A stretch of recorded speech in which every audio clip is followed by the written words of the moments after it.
আমাদের সবচেয়ে বড় বুদ্ধিমান ওই ব্যক্তি যে আল্লাহর প্রতি কৃতজ্ঞ হয়। কিভাবে আমরা কৃতজ্ঞতা নষ্ট করি? আল্লাহ কোরআন কারীমে অনেক উদাহরণ দিয়েছেন। দুটো জিনিস আমরা সবাই করি, কেউ করবেন না। ইদা মাসাল ইনসানা দুররুন দাআনা লিজামবিহি আও কাঈদান আও কাঈমা ফালাম্মা কাশাফনা আনহু দুররাহু মাররা কাআল্লাম ইয়াদউনা ইলা দুররিন মাসসা।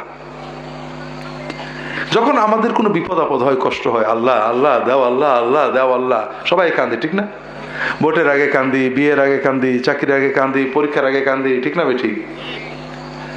যখন বিপদ চলে যায় তখন ভাবসাব এরকম জীবনে কোনো বিপদও ছিল না, আল্লাহরও ডাকিনি। আরো খারাপ কি? ইজা মাসাল ইনসানা দুররুন দাআনা ফালাম্মা খাওয়ালনাহু নি'মাতান মিন্না ক্বালা ইন্নামা উতীতুহু আলা ইলমিন ইনদি। যখন বিপদে পড়ে আল্লাহর ডাকে, আল্লাহ ভোটে পাশ করে দাও, আল্লাহ আল্লাহ পাশ করে দাও, আল্লাহ পরীক্ষায় পাশ করে, আল্লাহ ছেলেটা চাকরি, আল্লাহ মেয়েটার বিয়ে, আল্লাহ ব্যবসায় বরকত দাও, কিন্তু অস্থির হয়ে যায়। যখন আল্লাহ নিয়ামত দিয়ে দেয় তখন খালি নিজের যোগ্যতার গল্প। কি কষ্ট করে ভাই ব্যবসা করে করে তিরে তিরে বড় লোক হয়েছি, আমার ছেলে কি কষ্ট করে পড়ে পড়ে পাশ করেছে, আমার ছেলে কত কষ্ট করে চাকরি পেয়েছে, আমি কত কায়দা করে ভোট করে জনগণের দিয়ে এমপি হয়ে গেছি, এমএলএ হয়ে গেছি। শুধু নিজের যোগ্যতার গল্প বলে, আল্লাহ যে দেশে একবারও মনে পড়ে না। আল্লাহ বলছেন বালিয়া ফিতনা, এটা তোমার পরীক্ষা। ওই ওই ছাগলওয়ালা, ওই অন্ধ, ওই কুষ্ঠরোগীর মতোই পরীক্ষা, হেরে যেও না। কাজেই যদি বুদ্ধিমান হন, হৃদয়কে কৃতজ্ঞতা দিয়ে ভরে রাখেন, জীবন সহজ হবে। আমরা নাশকরি করি, নিজের বউটা কারোর পছন্দ হয় না, পরেরটা ভালো লাগে। নিজের স্বামী পছন্দ না, অমুক ভালো তমুক ভালো। নিজের ছেলে পছন্দ না, অমুক ভালো তমুক ভালো। না ভাই, আল্লাহ যেটা দিয়েছে শুকরিয়া করে। আল্লাহ তুমি দিয়েছো, তুমি এটা না দিতে পারতে, এর চেয়ে খারাপ দিতে পারতে, আল্লাহ তোমার শুকরিয়া। প্রতিটি নিয়ামতের শুকরিয়া করেন এবং আল্লাহ দিয়েছে আপনার চেষ্টায় না, এটা বুঝতে থাকেন। এটা বুঝলে আপনার নিয়ামত স্থায়ী হবে, আর না বুঝলে খবর আছে। কারুনের গল্প শোনেননি? শুনেছেন? কারুনের গল্প শোনেননি? মুর্তাজাপুরের লোকেরা কথা বলে না কেন? হ্যাঁ, তা বলবেন তো কিছু একটা। শুনেছেন শোনেননি? আপনারা তো জানেন আমি ওয়াজ করতে পারি না, কথাবার্তা বলি, সবাই চুপ করে থাকলে মনে হয় কেউ আমার কথা বুঝতেছে না, তখন মনে হয় কখন পলাবো কখন পলাবো। কারণের গল্প শুনেছেন না শুনেননি? আল্লাহ কোরআনে বলেছেন সূরা কাসাসের শেষে, ইন্না কারুনা কানা মিন কওমি মূসা ফাবাগা আলাইহিম ওয়া আতাইনাহু মিনাল কুনুজি মা ইন্না মাফাতিহাহু লাতানূউ বিল উসবাতি উলিল কুওয়া ইয ক্বালা লাহু কওমুহু লা তাফরাহ ইন্নাল্লাহা লা ইউহিব্বুল ফারিহিন ওয়াবতাগি ফীমা আতাকা আল্লাহুদ দারাল আখিরাহ ওয়া লা তানসা নসীবাকা মিনাদ দুনিয়া ওয়া আহসিন কামা আহসানাল্লাহু ইলাইক। কারুনকে আল্লাহ সম্পদ দিয়েছিলেন, তিনি মুসার কওমের ছিলেন, কিন্তু অহংকারী হয়ে বিদ্রোহী হয়ে গেল, জালেম হয়ে গেল। তাকে আল্লাহ এত টাকা দিয়েছিলেন, তখন তো ব্যাংক ছিল না, বাক্সে বাক্সে টাকা ভরে রাখতে হতো, সোনা ভরে রাখতে হতো। প্রত্যেক বাক্সের আলাদা আলাদা চাবি থাকতো, তার চাবি বহন করার জন্যই একটা বাহিনী লাগতো। তার কওমের ভালো মানুষেরা এসে বলল যে তুমি অহংকারী হইও না, আল্লাহর নিয়ামত, আল্লাহর শুকর করো, অহংকারী হইও না। আল্লাহ অহংকারীকে ভালোবাসে না। আল্লাহ তোমার যে টাকা পয়সা দিয়েছেন, এটা দিয়ে তুমি জান্নাত কেনো, আল্লাহর পথে ব্যয় করো, আর দুনিয়ায় যা লাগে খরচ করো। আর আল্লাহ যেমন তোমাকে দয়া করেছেন, অনেক টাকা দিয়েছেন, তুমি মানুষকে দয়া করো। কারণ কি বললো? ক্বালা ইন্নামা উতীতু আলা ইলমিন ইনদি।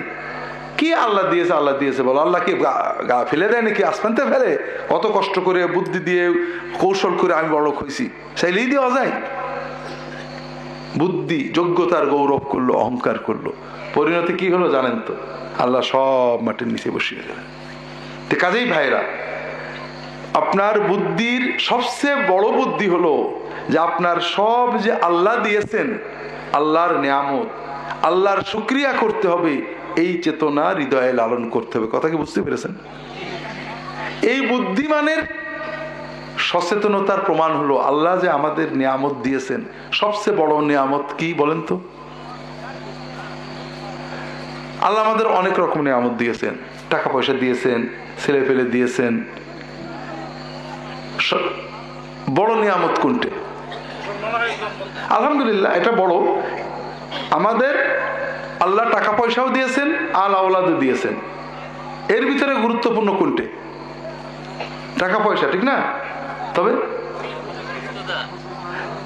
আমি দুটো নিয়ামতের কথা বলছি, বাচ্চা কাচ্চা, সন্তান, আওলাদ আর টাকা পয়সা। এই দুটোর ভিতরে আওলাদ। আচ্ছা বলেন তো, আপনারা টাকা পয়সা সংরক্ষণ করার জন্য, ব্যাংকে রাখার জন্য, হিসাব করার জন্য, গোছগাছ করার জন্য, লস না করার জন্য দিনে যত হিসাব করেন, সন্তানদের সংরক্ষণের জন্য, লস না হওয়ার জন্য ওই রকম হিসাব করেন? তাহলে বোঝা গেল টাকার দাম আপনাদের কাছে বেশি, আওলাদের দাম নেই।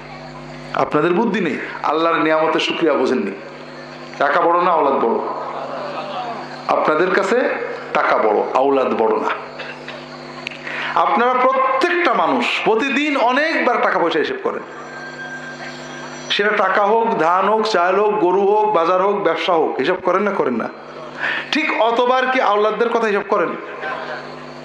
তাহলে বোঝা গেল আপনারা টাকার দাম বেশি দেন, আওলাদের দাম দেন না, আর এই জন্যই আওলাদ ভালো হয় না। যখন নিয়ামতের শুকরিয়া করেন, আল্লাহ তুমি আর আওলাদ দিয়েছো, এই আওলাদের মাধ্যমে কিয়ামত পর্যন্ত আমি দোয়া পাবো, আল্লাহ এর বাচ্চা, এর বাচ্চা, আল্লাহ এত বড় টাকা যাক, পয়সা যাক, আল্লাহ আমার আওলাদটা ঠিক রাখো।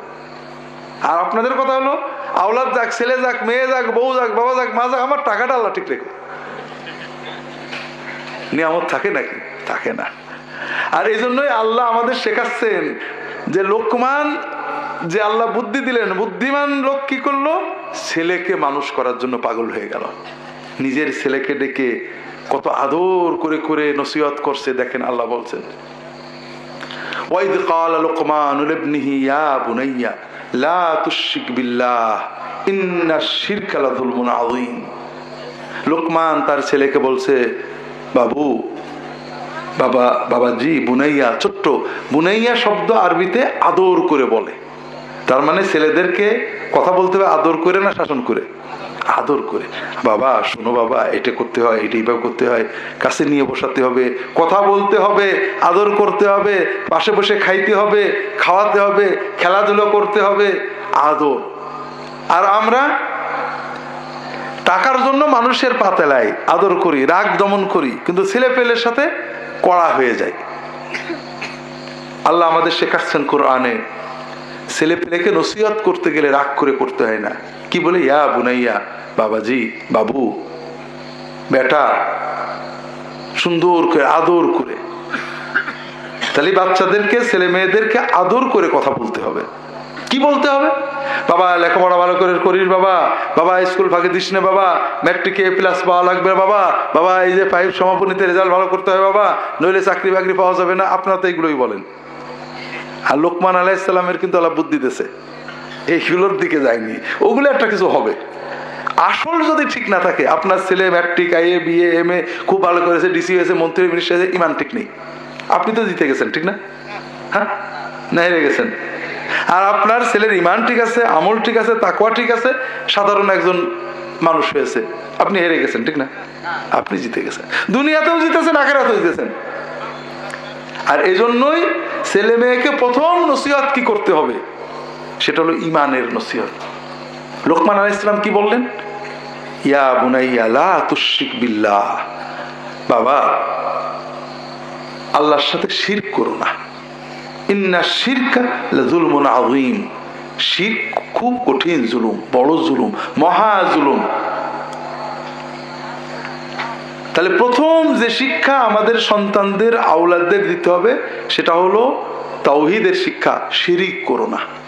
আর এখানে আমরা ব্যর্থ। আমাদের স্কুলে, কলেজে, মাদ্রাসায় কোথাও শিরক কাকে বলে এটা শেখানো হয় না। এমনকি মাদ্রাসাতেও না, বরং এখন মাদ্রাসাতে শিরকই শেখানো হচ্ছে, শিরক করা শেখানো হচ্ছে। অথচ মুমিনের কাজ ছিল কিছু না হোক আমার সন্তানকে প্রথম শেখাবো যে আল্লাহর সাথে শিরক করো না। কারণ ইন্নাশ শিরকা লাযুলমুন আযীম, শিরক কঠিন জুলুম, মহা জুলুম। জুলুম ভালো জিনিস না খারাপ জিনিস? শিরক কেন জুলুম? প্রথম জুলুম আল্লাহর সাথে জুলুম। আপনার আব্বা আম্মা আপনাকে জন্ম দিয়েছেন, লালন করেছেন, বড় করেছেন। এখন আপনি মায়া, মমতা, খেদমত শ্বশুর আর শাশুড়ির খুব করেন, বাপ মার অত করেন না। এটা বাপ মার উপরে জুলুম হলো না ঠিক হলো? যে বাপ আপনাকে লালন করেছেন, পেটে ধরেছেন, বাপ লালন করেছেন, বড় করেছেন, বিয়ে দিয়েছেন, এখন আপনি বাপ মার সাথে শ্বশুর শাশুড়িকে শরিক করে নিলেন, তাহলে বাপ মার উপর জুলুম হলো না? যে আল্লাহ আমাদেরকে সৃষ্টি করেছেন, আমাদের বানিয়েছেন, লালন করছেন, পালন করছেন, সেই আল্লাহর সাথে যদি আমরা ভক্তিতে, মহব্বতে আর কাউকে শরিক করি, জুলুম হলো না? আপনার বলেন হুজুর আমরা তো শরিক করি না। শরিক করি। আপনারা এখানে যারা আছেন তারা ভালো মানুষ। ভালো মানুষরাও কিভাবে শিরকের দিকে যাওয়ার সম্ভাবনা হয়ে যায়, প্রায় ঢুকে পড়ি। দু একটা উদাহরণ দেব আপনাদের। যেমন কেউ যদি জিজ্ঞাসা করে যে কেমন আছেন, আল্লাহর রহমতে আপনার দোয়ায় ভালো আছি, বলেন না? আপনারা বলেন তো? যদি আল্লাহর রহমতে ভালো আছি বলতেন, তাহলে কি কি সমস্যা হতো? অনেক সমস্যা। ওই বেচারা মাইন্ড করতো নাকি? এটা যদিও শিরক না, শিরকের একটা বড় দরজা। কারণ আপনাকে ভালো রেখেছে কে? আল্লাহ। যে ওর দোয়ায় ভালো রেখেছে, এটা আপনি জানেন নাকি? এটা বললে আল্লাহর রুবুবিয়তকে অপমান করা হয়। কারণ আল্লাহ আমাকে তার দয়া দিয়ে ভালো রেখেছেন। কে দোয়া করেছে না করেছে এটা এখানে ফ্যাক্টর না। কথা কি বুঝতে পারছেন? আল্লাহ কার দোয়া কবুল করেছে করেননি আমরা জানি নাকি? মনে করেন যদি কেউ বলে যে এমপি সাহেব তোমার কেমন সম্পর্ক তোমার সাথে, তা আপনি বললেন যে এমপি সাহেব এবং ওই দলের আরেকজনের নাম নিলেন, তার সহযোগিতায় খুব ভালো আছি। আপনার এমপি সাহেব আপনার টাকা দেয়, অথবা চেয়ারম্যান সাহেব আপনাকে টাকা পয়সা দেয়, সহযোগিতা করে, কিন্তু আপনি চেয়ারম্যান সাহেবের সাথে আরেকজন সামসার যদি বারবার নাম বলেন, চেয়ারম্যান সাহেব যদি শোনে খুশি হবে না বেজার হবে? বেজার হবে না? কাজেই আপনি আল্লাহর নামের সাথে আরেকজনের নাম নিচ্ছেন, এটা এক ধরনের শিরক। আমরা করে ফেলি। আমাদেরকে ভালো রেখেছে কে? তা আমরা আল্লাহর কথা বলবো কেন? মানুষের কাছে দোয়া চাওয়াই দোষ নেই, কিন্তু আল্লাহ ভালো রেখেছে। সাহাবীদের কাছে যখন রাসূলুল্লাহ সাল্লাল্লাহু আলাইহি ওয়াসাল্লাম জিজ্ঞেস করতেন যে তোমরা কেমন আছো, তারা কি বলতেন? ইয়া রাসূলুল্লাহ, আল্লাহর রহমতে আপনার দোয়ায় ভালো আছি বলতেন নাকি? আলেমদের শুনেন তো, তারা বলতেন আহমাদুল্লাহ ইলাইকা ইয়া রাসূলুল্লাহ, আলহামদুলিল্লাহ ইয়া রাসূল, আমরা ভালো আছি। কথা কি বুঝতে পেরেছেন? তো এইরকম আমরা বিভিন্ন ভাবে, আমরা যদি কেউ আল্লাহর কোনো নিয়ামত পাই, অনেক সময় বলি আলহামদুলিল্লাহ হুজুরের দোয়ায় আল্লাহ আমার দিয়েছে। আছে নাকি আপনাদের দেশে এরকম লোক? শিরক। এই কথাটা একেবারে এই রকম যাদের মন, আপনাদের আগেও বোধহয় বলেছি, মনে করেন আমার দুইজন মুরিদ আছে। একজন মুরিদ প্রচন্ড ভক্তি করে, যখনই কোনো বিপদ আপদ হয়, কষ্ট হয়, সমস্যা হয়, নিশ্চয় হুজুর বদদোয়া করেছে, হুজুরের কাছে যাবো, মাপ চেয়ে নেবো, তাড়াতাড়ি দৌড়াতে থাকে আমার দিকে। আবার যখনই কোনো ভালো জিনিস হয়, 2 টাকা লাভ হয়, ছেলেটা পরীক্ষায় পাশ করে, ফসল ভালো হয়, আলহামদুলিল্লাহ হুজুরের দোয়ায় আল্লাহ দেশে। এই লোকটার, এই মুরিদের অন্তরটা, কালটা সবসময় আমার সাথেই থাকে, ঠিক না? আর একজন মুরিদ আছে, সে জানে হুজুর তো আমার শেখাবে, আমার দেওয়া নেওয়ার মালিককে।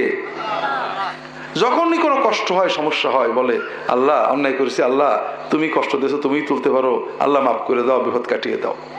যখনই কোনো নিয়ামত পাই, আল্লাহ তোমার শুকরিয়া, তুমি না দিলে পাইতাম না। ওর অন্তরটা কার সাথে ঘুরে? আমার কথা মাঝে মাঝে মনে পড়ে যে হুজুর এই দোয়াটা শিখাইছিল, আল্লাহ হুজুরে যা যায় খের দিক, এছাড়া কিছু না। বলেন তো দুইজনের ভিতরে আল্লাহর ওলি কে হতে পারবে? হ্যাঁ, যার সম্পর্ক আল্লাহর সাথে। আর আগের জন মুসলমানই না, মুশরিক, আল্লাহর সাথে আমাকে শরীক করেছে। কথা বোঝেননি? তা আমরা বিভিন্ন ভাবে আল্লাহর সাথে শরীক করে ফেলি।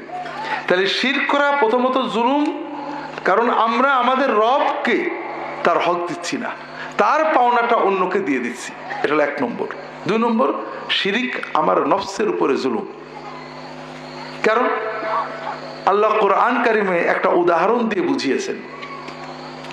দরাবাল্লাহু মাসালান রাজুলান ফিহি শুরাকা ও মুতাশাকিসুন ওয়া রাজুলান সালামান লিরাজুল হাল ইস্তাওয়ান।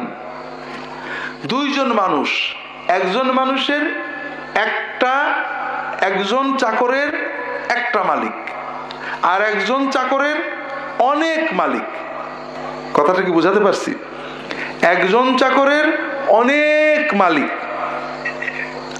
জিয়ানগর বাজারে 50 জন দোকানদার একটা টি বয় রাখলো, সবাইকে চা দিয়ে বেড়াবে। আর একজন নিজে রাখার জন্য একটা টি বয় রাখলো। এই 2 জনের ভিতরে শান্তিতে থাকবে কে? যার এক মালিক। মুশরিক যে, তার মালিক অনেক, ওই জায়গা গেলে দোয়া পাওয়া যাবে, ওই জায়গা গেলে বদদোয়া, ওই জায়গা গেলে বরকত, ওই পানির মাছ, ওই মহাস্থানগড়ের মাটি, ওই বাগেরহাটের কচ্ছপের ময়লা, ওই চট্টগ্রামের মানে কি বলে বাইজিদ বুস্তামির কাদা, সিলেটের শোল মাছের ময়লা, কোথায় গেলে বরকত পাবে ছুটে বেড়ায়, ঠিক না ঠিক?